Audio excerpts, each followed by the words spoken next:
안녕하세요. 이은경 선생님입니다. 어제는요, 내가 이은경 선생님이라면 이런 클럽을 만들어서 이렇게 운영하고 싶다라는 미션을 냈었는데요. 와, 저 선생님 정말 놀랐어요. 우리 친구들이 이렇게 잘하는 게 있고, 또 클럽 이름도 정말 재미있게 짓고요. 그리고 이렇게 운영할 겁니다라고 계획을 탁 세우는 걸 보니까 아, 내가 더 배워야 되겠다라는 생각도 들었고요. 어쩜 이렇게 다양한 생각을 할까 신기한 마음이 들었습니다. 매생이 클럽을 흉내낸 클럽 이름도 있었고요. 정말 생각하지도 못했던 독특한 이름들도 많았습니다. 우리 친구들도요. 다른 친구들이, 다른 언니, 오빠, 다른 동생들이 어떤 제목을 만들고 어떤 클럽을 만들었는지 궁금하면요. 댓글을 한번 잘 읽어보세요. 댓글에 클럽 이름이 써 있는 경우들이 있거든요. 네, 그 보면서, 아, 이런 생각도 할 수 있구나, 라고 하면서 네, 그 내용을 보고 또 아이디어를 얻어 보세요. 네, 그러면 내 글이 더 풍성해지고 내가 다른 사람의 한 것보다 더 그 이상의 멋진 작품을 또 만들 수가 있어요. 모방은 창조의 어머니라고 해요.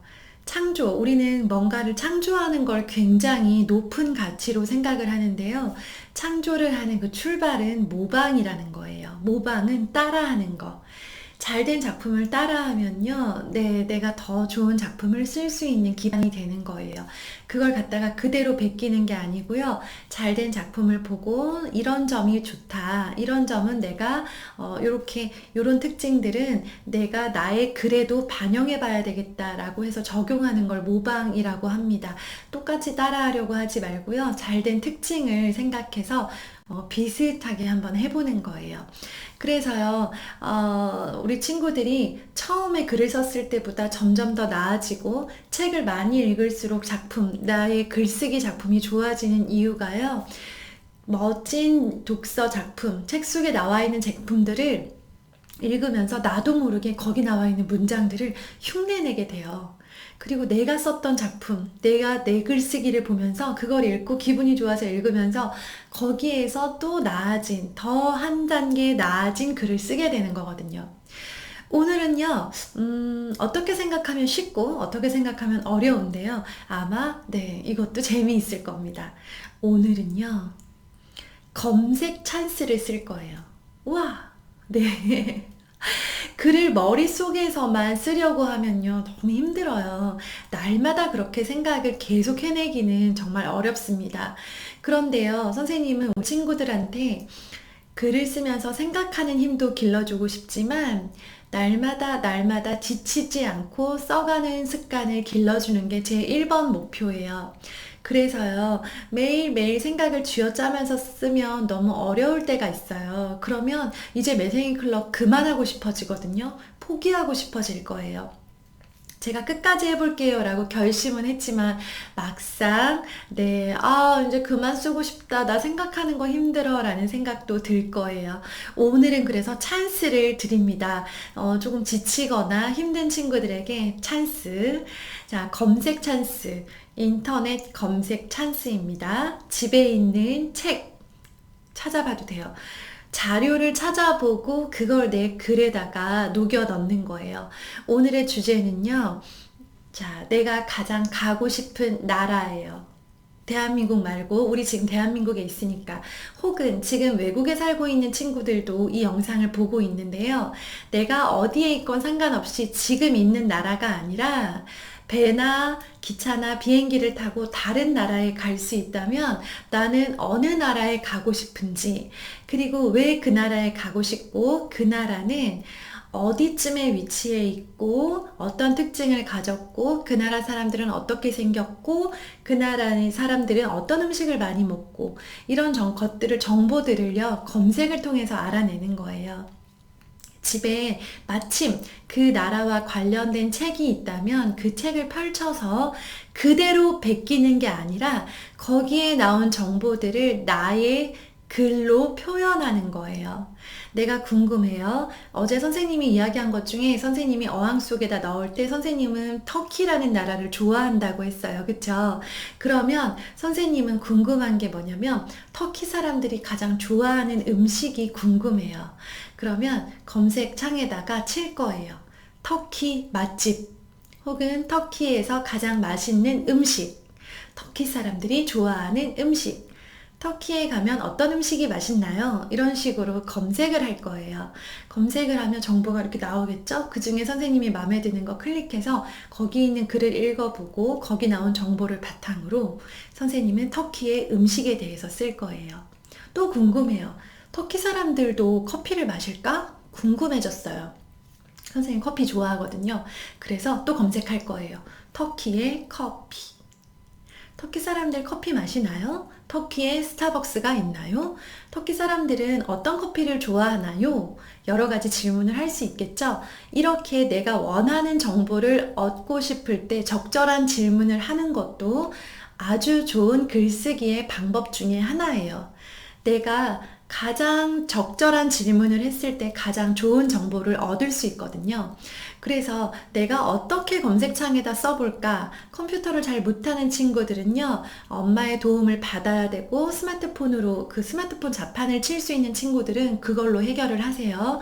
해서 검색창에다가 내가 얻고 싶은 정보를 쳐보세요. 잘 안 나오면 검색어를 거기 안에다가 다른 글씨를 써서, 다른 낱말을 써서 또 정보를 찾아보세요.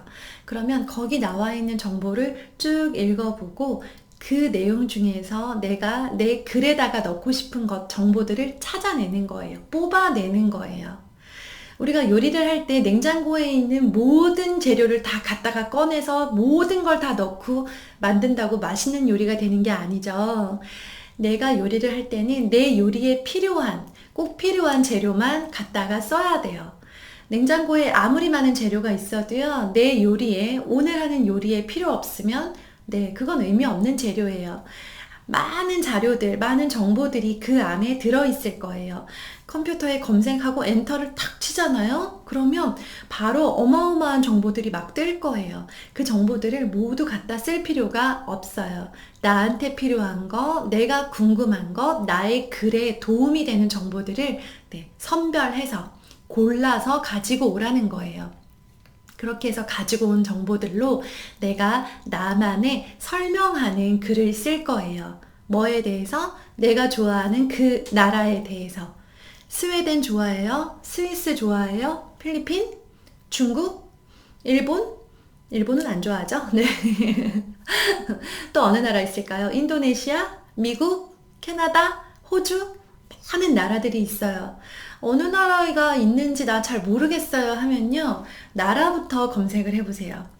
세계 나라 이름, 국가 이름 이런 식으로 검색을 하면요, 나라 이름이 쫙 나와요. 그 중에서 내가 왠지 마음에 드는 나라를 하나 고르세요. 브라질? 좋습니다. 그런 다음에 브라질 사람들이 어떤 명절을 가지고 있는지 궁금해요. 우리나라는 설과 추석 이렇게 두 가지 명절이 있죠? 그런데 브라질 사람들의 명절이 궁금해요. 그러면 이제 검색합니다. 브라질의 명절. 이렇게 검색을 해서요, 거기 나오는 내용을 바탕으로 내가 나만의 설명하는 글을 쓸 거예요.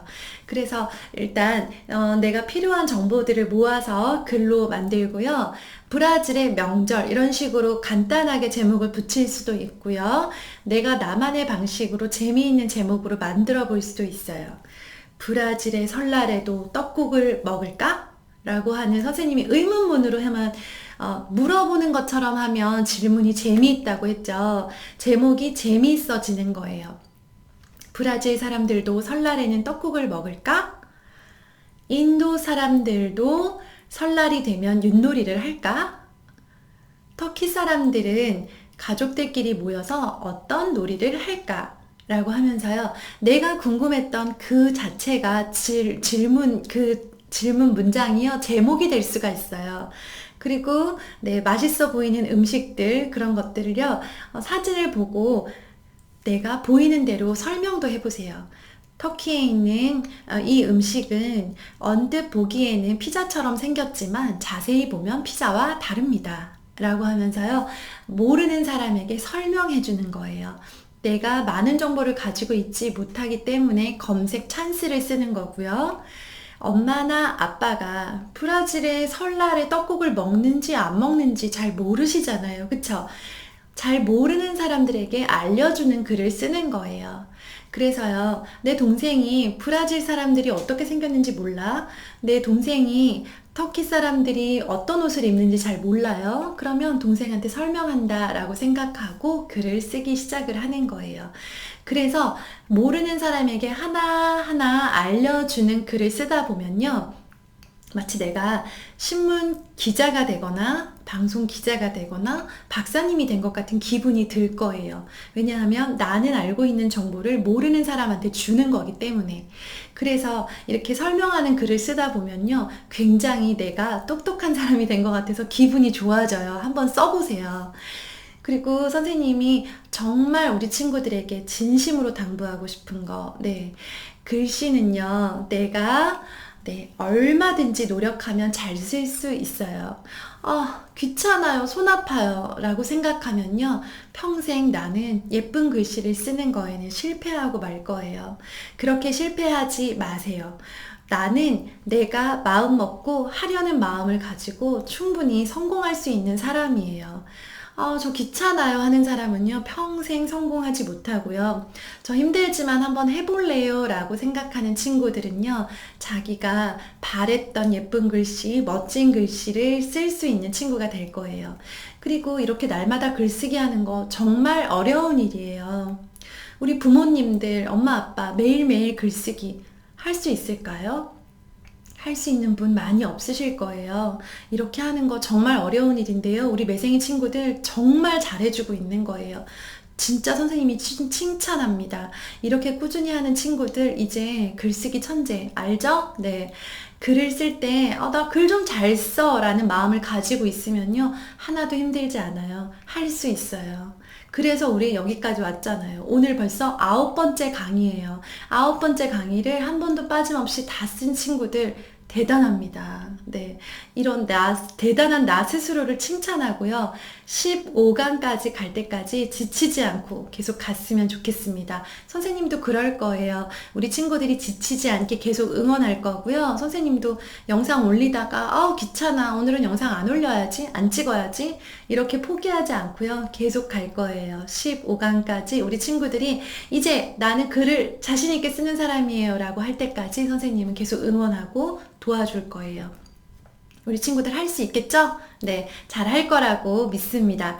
오늘은요, 내가 검색 찬스를 써서 알게 된 정보를 이걸 모르는 사람에게 설명하는 글을 쓰는 거예요. 자, 우리 친구들 얼마나 똑똑박사가 될지 선생님이 카페에 인증 사진이랑 댓글 보면서 기다리고 있을게요. 오늘 하루도 우리 행복하게 잘 지내봐요. 선생님이 하루 종일 응원하면서 기다리겠습니다. 좋은 하루 되세요. 우리 내일 또 만나요. 안녕.